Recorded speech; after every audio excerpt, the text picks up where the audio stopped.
All right, let's get into our first discussion now. Before Yuletide, the celebration last year, Nigerians began to witness scarcity of fuel, but many thought that the problem would be solved quickly, considering assurances from government and relevant petroleum agencies. Indeed. Well, instead, the scarcity continued to the extent that wasting hours in queues in search of fuel gradually became the norm. The fuel scarcity got so bad that petrol was sold for as high as 300 naira per litre. Just when Nigerians are beginning to breathe sighs of relief, they might be in for another era of fuel shortages across the country, as the Kaduna refinery and petrochemical company has shut down operations due to lack of crude oil.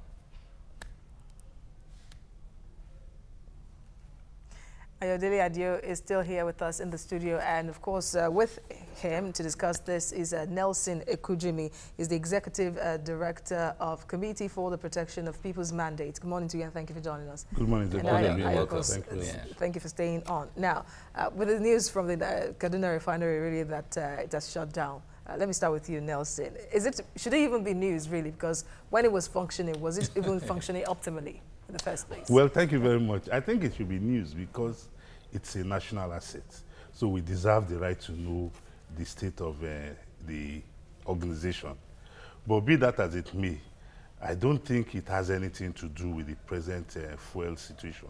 Because from reports we have had from the relevant oil agencies, we've been told that since October 2017, NNPC has been the only one importing fuel, that's petrol. And because of the fact that the independent marketers and the major marketers said the current price of 145 naira per litre is not profitable for them, that they cannot import. That is why NNPC has become the sole importer for now.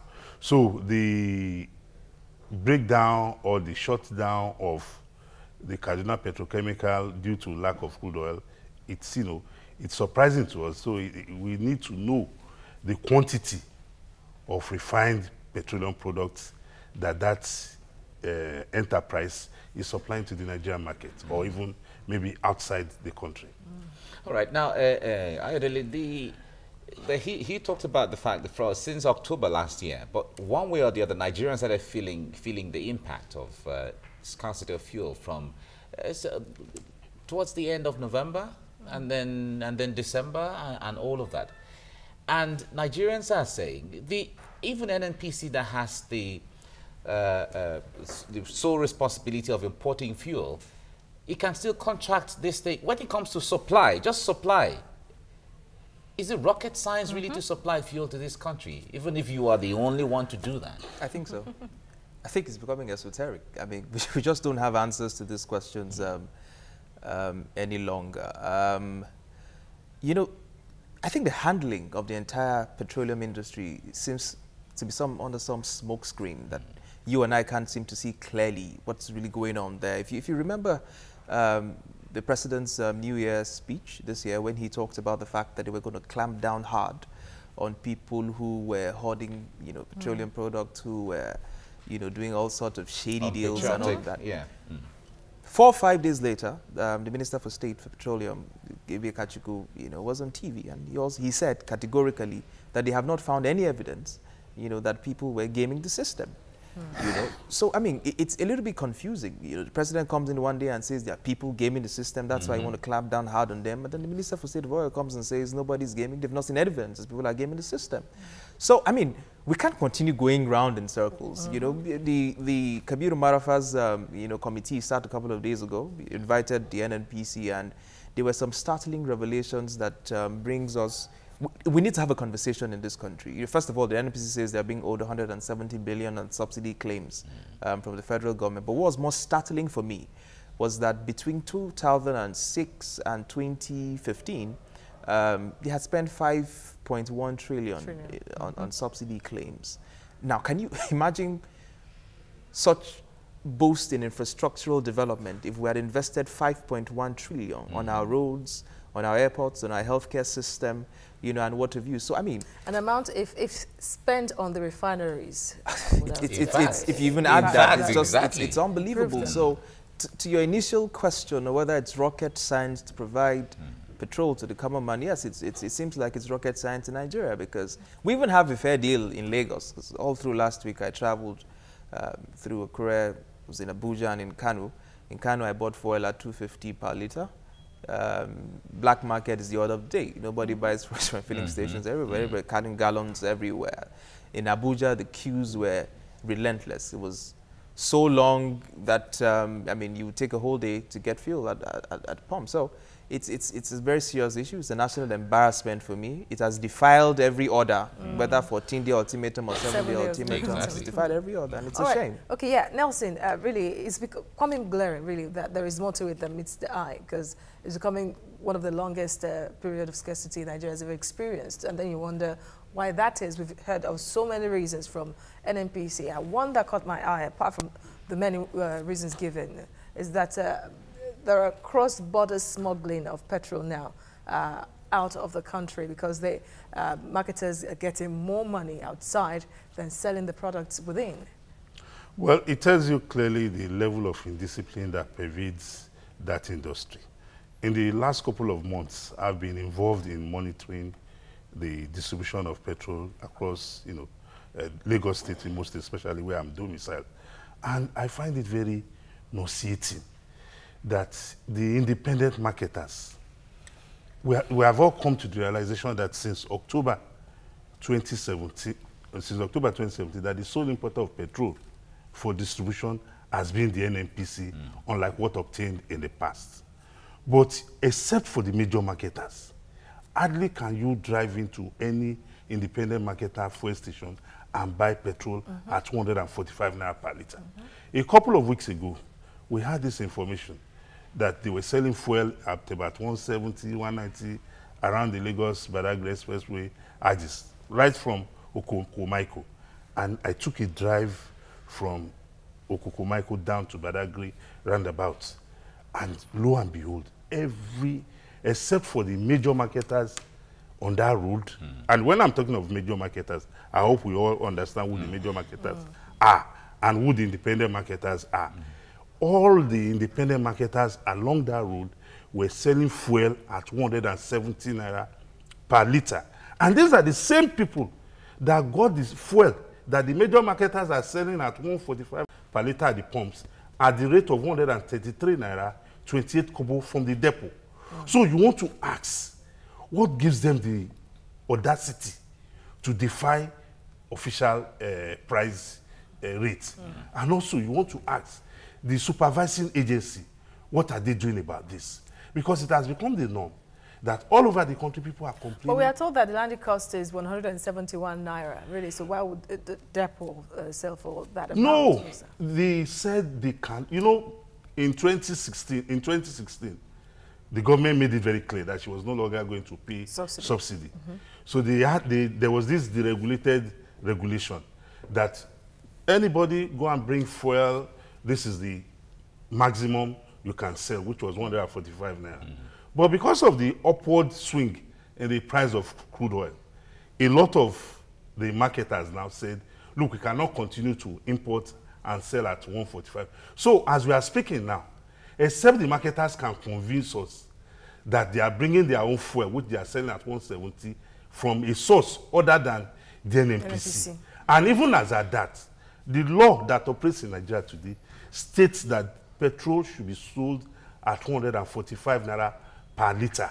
So anybody selling at 145 naira 1 kobo is defying the law, and there should be penalties. So you're talking about cross-border smuggling.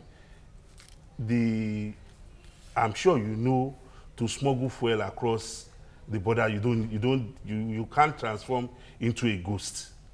And the quantities that will be smuggled are vehicles. The other day, NNPC said they discovered about hundreds of trucks that were diverted to somewhere in Kano and other trucks. So the indiscipline in that industry is one that requires holistic, overhaul. Because you ask yourself, do NNPC themselves, or maybe their relevant agencies, do they have a data of the number of filling stations that we have in Nigeria, that they will be able to track whether this station has received stock of supplies that left the depot. So those are the questions. All right. We've often heard the DPR come out to say that the monitoring agency coming out to say that, in fact, they give out numbers. They give out numbers to the public to say, reach us anywhere you discover they're selling fuel above the pump price. Within Nigeria, within the town, not even as far as the Badagry Road you're talking about. Within the town, you see some independent marketers selling at the peak of the scarcity, selling beyond 145. Even till now. Even till now. As 170 naira, 180 does naira. the DPR really have the capacity to monitor that industry, Ayo? No, absolutely not. They can't even monitor Lagos effectively. You know, how much more the 36 states in the country and the kind of spread that particularly independent marketers have, you know, across villages and local governments, you know, around the country. And that's why, of course, that you can't run a market economy by command and control or by executive fiat. That's why you need a regulated system or a liberalized market, if you'd like, a liberalized market where market forces determine the prices, you know, of goods and services. And you don't need a petrol police, you know, to handcuff people at filling stations across the country. So for me, I want to ask more questions even than answers. If we talk about smuggling, we didn't start smuggling fuel outside the country today. So you can't tell me that smuggling is what have, you know, instigated this crisis, because people have been smuggling fuels. Secondly, everybody wants to make profit, some as independent marketers, you know, for instance. So why didn't we have crisis in July, August, September, up until October? Why is it that now they want to suddenly defy the 145 naira per liter pricing that you have, that's being the cap, you know, in the market? So if people consistently, over time, are adamant and are stubborn about the fact that they are not going to sell at the 145 naira per liter that's being stipulated, then it meets more than I mean, there's something that we're not seeing, or something that we clearly do not understand. And of course, since the DPR cannot effectively monitor these people, we're just going to be perambulating around the issues. So for me, rather than us, you know, this blame game, this continuous cycle of it's the independent marketers, it's the people smuggling petroleum products and what have you, let's just simply liberalize the sector.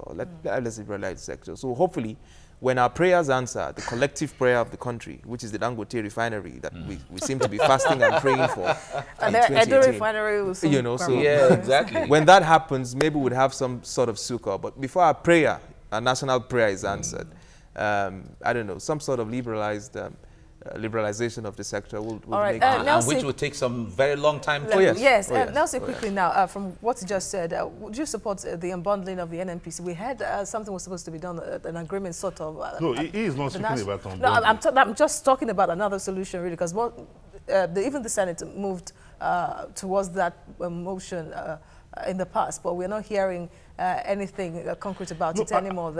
Let's just unbundle NLPC for it to be more functional and then more effective. I think it is it's a step in the right direction to unbundle the NLPC. Even with my experience, with my practical experience in the monitoring of the fuel distribution across, you know, petrol stations, I've now come to understand or appreciate why NNPC has gone into retail marketing. You know, why they have NNPC branded petrol stations. Because you know why? NNPC will be able to track and monitor those their branded stations, unlike the independent marketers or the major marketers. So what I quite disagree. I disagree with his position that, you know, you should, you know, liberalize the sector. No, fuel is a security product. You cannot just leave the cost of fuel to the economy. But we made it a security product. If we had just leave it, it's one of those things. Well, because of isn't that why it's like because that? Because you see, when people are defying the laws, there are penalties. You should not. When somebody gets fuel at 233 naira, and in getting your license, you have signed to a code of conduct. So there's no reason for you to say, "Oh, I want to sell at 170." What the marketers are only trying to do is to blackmail the government, you know, to allow them have the way. Bear in mind that crude oil will soon will no longer be as attractive as before. Well, the solution to our problem is, we talked about the 5.1 trillion naira that has been spent on, you know, subsidy in the last couple of years. The major solution to our problem is for the government to realize that unless and until we become like other OPEC countries, having our own refineries. Assuming the 4 refineries are in comatose now, what stops us from building new refineries? And even encouraging states or individuals. You just but in refer 2000, to them as national assets, really, and that is what many Nigerians are saying, that do not sell our assets. No, we are not saying there were suggestions but we can sold to private hands. We can lease it to experts to run and make profit. We have to leave it here now because there's no time anymore. Nelson Ekujimi, Executive Director Committee for the Protection of People's Mandate. Thank you for coming. Thank you very much. And Ayodele Adio, thank you so much for coming. Thank you well. for having me. Thank you.